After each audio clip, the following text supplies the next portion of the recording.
Jason, we need to say it clearly. We do not condone any of the behavior in this story. This is a cautionary tale and a reminder of how bad our most beloved friends are. It's a cybercrime. Don't do cybercrimes. Don't do this. But if you know about people that committed cybercrimes, Then you know how to protect yourself against the cybercrimes. right? This episode of The Modern Rogue brought to you by Raycon. Head on over to buyraycon.com/rogue, spell it right, R-O-G-U-E, and get 20% off plus free shipping. They're earbuds for your ear faces. This is not your face, is it?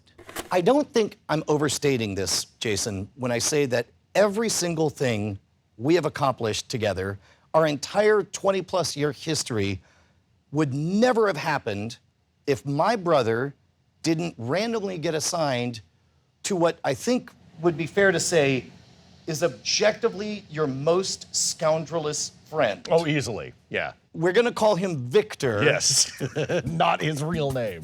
But before we met each other, both of us had heard the story in the very early days of the internet when dormitories were being hooked up and nobody knew about security protocols. Ain't nobody thinking about password locking their computer. Yeah, this was Windows 95, which had Network Neighborhood on it. Explain that part. Basically, you just set up a LAN, and people on your network, you could see them and go into their rooms, into their computers, and just look around and change stuff. It defaulted to on. You would have to go in and make sure that it was secure so that people in your network neighborhood or your dorm couldn't just wreak havoc on your desktop. Well, and keep in mind, this is at the beginning of peak file sharing. This is before the Napster revolution. To get all the free music you wanted, you looked for somebody who was in college and had access, because usually people would all leave all of their doors open. Everybody knew there was an MP3 file, and they would all scoop all of this stuff as it was exploding. Nowadays, whenever you connect to a network, first thing your phone asks is, would you like to be discovered or not? And everyone's like, no, thank you, walk away. But in the early days, especially if you're there for a business or a liberal arts degree, you wouldn't even understand the question. And it wasn't asked. You just, by default, were open at all times. Yeah, you would set up your desktop in your dorm, and then you realized that you had a 24/7 LAN party going. Yes, I was so jealous. I was like 2 years too early. I was already out at an apartment, and then when I was hearing from Jay the shenanigans that they were up to, I was like, oh, that sounds so fun. So starting now, let's factually state, we don't know how much of any of this actually happened. However, we were both present for the constant updates from both my brother and from Victor. On what they were up to. I think it begins with them kind of not liking their next door neighbor because he kept complaining about something? No, it's much more nefarious than that. Oh, it's much more unflattering? Yes, yeah. They knew everyone in the dorm. Yeah. Except there was one computer on the network. And they did all this because they couldn't figure out what idiot had left their computer unprotected. And why hasn't this person introduced themselves to us? Right. So we're gonna terrorize them. Okay, so I assume first thing they do is let themselves in through the open door, poke around, realize they can't find any confirming information, and then incentives aligned such that, well, we still want to know who this person is, so we should just mess with it and see who randomly blurts out, what's wrong with my computer? Yeah. What were some of the steps that you heard about? They changed the background and various screens to intense hardcore pornography. Got it, okay. Well past Playboy. Oh, yeah. Yeah, okay, Yeah. all right. The part I remember is they kept checking in to see whether or not he was fixing it, and then they would mess it up in another way. It went for a few days unchanged. Yeah. And so they would start just adding porn to various places, maybe noises, shutdown routines. Oh, that's right, because you could remap all of your computer sounds. You could say, when I click, do this. Have it moan when I click. Oh, yeah. Various expletives, invectives, enthusiastic things you say during intense pornography. So they torture this random stranger until it gets to a point where they go to check in to see if he's changed anything or fixed anything, and instead they see that he's installed an antivirus program. And so for those who don't know, there's a startup folder, which is an executable that automatically runs upon boot up. So they learned Visual Basic in order to create a small program, and they put it in the startup folder, knowing that this person installed antivirus just so that the guy would boot up, and the first thing they would see is a window that says, deleting entire hard drive in 10, 9, 8, 7. I believe he wiped the computer, and so they started again.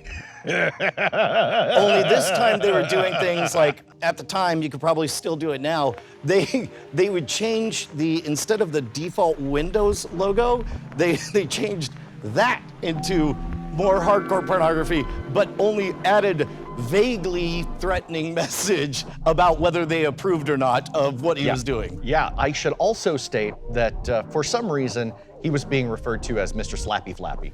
I did not know this part. Yeah, as Victor told me, it was just some dumb J name because they couldn't figure out who he was. That is so how Jay would talk. He would be like, Skippy doo doo. Yeah. That's just Pantaloony. Yep. That's just Pantaloony for you. You never know with that guy. Classic Pantaloony. That's classic Pantaloony. No. And so this was all ostensibly to figure out who this guy was. It clearly was not. By torturing him. That was the idea. So did it work? Did they ever figure out who it was? No. They never, ever knew who it was. And this went on for months. If I'm gonna very charitably think about this, I guess you could say they taught him a valuable lesson.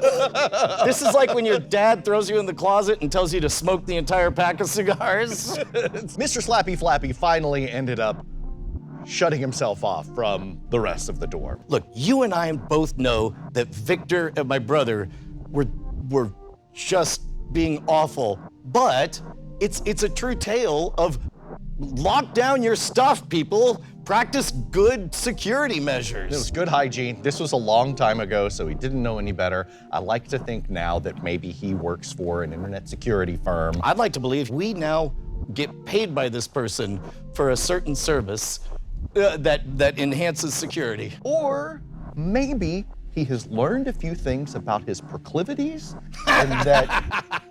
So the most charitable things we can think of is like, maybe he's a security expert, or maybe he is now sexually enlightened. Yeah, maybe he saw those backgrounds that he couldn't change and he said, you know, So this took place mid-90s, right? 95? Yep, okay. So we rarely directly invite stories from our viewers, but this is one. I'm gonna read every single comment. To be clear, we do not bless anything of the story that we just told. Just recounting. However, I would like to hear similar stories because every time I brought up this story, everybody has a similar one. Yes. We are not condoning these activities, but we do want to hear about them because they're do wanna awesome. know. Bryce, how long have we been talking about Raycon earbuds? But for 400 years. Give or take, right? Yeah. They've always been burying the lead. Yes, they have incredible best-in-class technology for excellent sound. Yes, they have noise isolating that's always on, whether the battery's running or not. What is the very best part of Raycons? Well, they sound great. They don't break the bank. Yes. When you lose one, you know you're gonna find it. But wouldn't it be great if you had another pair and you just used the other pair for a little bit? And then 3 days later, you're like, oh, there you are, little peanut. That is the promise of Raycons. Raycon earbuds are the best. And guess what? You can get 20% off if you head on over to buyraycon.com/rogue. You gotta spell it right, R-O-G-U-E. You'll get 20% off your first order and free shipping. And free shipping. You'll be keeping us in business. And keeping us in business. Yes! Brett, this is, they don't fall out no matter what you're doing. Yeah. If you're jumping, if you're running, if you're getting bumped, if you're going to sleep. Wait. Did they put the sleep thing in there? Oh yeah. Because that's my thing. That was the thing I always said about them. Yeah, it says Brian said this. It does not say Brian said this. No, it doesn't. But it is true. Oh yeah? Like they're comfortable in a way that doesn't just drag out of your ears, where it's like you wake up in the middle of the night, you're like, oh, I have to hold on to these. You go to bed with them on, you wake up with them on, and the world goes away. You can sleep in them, and that's my favorite thing about them. Modern Rogue is supported in part by viewers like you at patreon.com/modernrogue. In the description, you can find all of our credits and additional ways to support the show.